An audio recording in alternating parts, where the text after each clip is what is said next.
All right, it's almost July, and everyone knows that is Patreon Patron Appreciation Month. It's not true. I just made all that up. I don't know what it is, but I'm gonna appreciate my patrons, and so this is like patron appreciation video here. So all of you patrons, you know who you are, and you guys are sending me your pictures, which is wonderful. They look fantastic. In fact, I think I asked all of you that if I could share them here because they are so cool. You're sending me pictures of your DigiPis.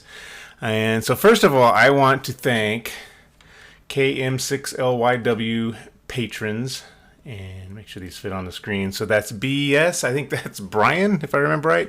We got Dan, Jake, Jason, Christopher, Carlton, Simone, David, and we've got Matt, Rocky, the Kilowatt Challenge. You have to tell me what the background is for the Kilowatt Challenge. That's a cool name. And we got Ken, Randy, and Mark. You guys are awesome. You really make a lot of this possible. So keeping me motivated for doing cool stuff with amateur radio software. And you guys are giving me tons of feedback and help. Let's see. Let's minimize this thing. I just wanted to highlight a couple of your DigiPi builds for those of you who did send in your pictures. And then for the rest of you who did not, I need to see your DigiPis. Let's see them. And we'll put them on a video here. So thanks, guys, for being patrons. I really appreciate it. So starting off, let's talk about Simone. I think I'm saying that right. Ciemon, Simone. You know, I always see your emails, but I never know really how to pronounce your names. But Simone went the extra mile and actually purchased the really expensive Yaesu cable for his FTM 400 or FTM 100. And this is just the massive breakout cable. And I actually bought one of these too. They're like $50 US, but it's probably the right way to go if you're going to use an FTM 400 or 100. And of course, he's got his build over here on the left. It's looking really good. This looks like one of the newer cards, FEPI cards from that Bud is selling.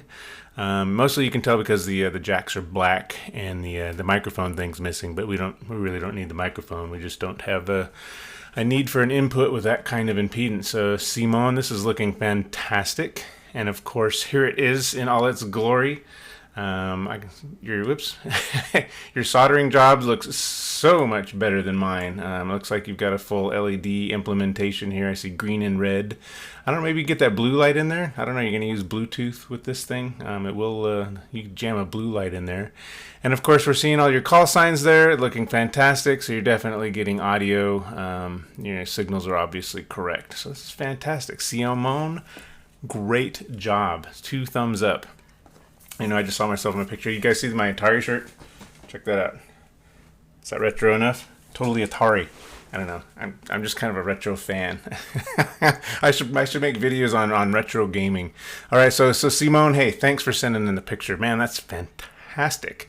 So the next patron we have up here that I want to pick on, this is going to be Matt. Let me see if I can get this centered. So Matt, we don't have any stations on your display, man. I'm assuming it's working. Obviously you've got Dire Watch running on the Pi and your card here. And let me flip over to the next one. Another great soldering job. Looks like a full LED implementation. In fact, I see the red one for transmit is hanging out up here up top. And I'm sure these are the other LEDs here. Totally looks cool. Love it. I don't know. You guys are better at this than I am. I love seeing these coming in. This is just fantastic. So that was Matt's other picture. And I think we got, Matt, you sent in a video also. Check this out. Awesome. We've got the DigiPi in operation. So this is before you got the squashed bug thing going on, the green wire stuff all hooked up. It looks like you've got some temporary stuff hooked up.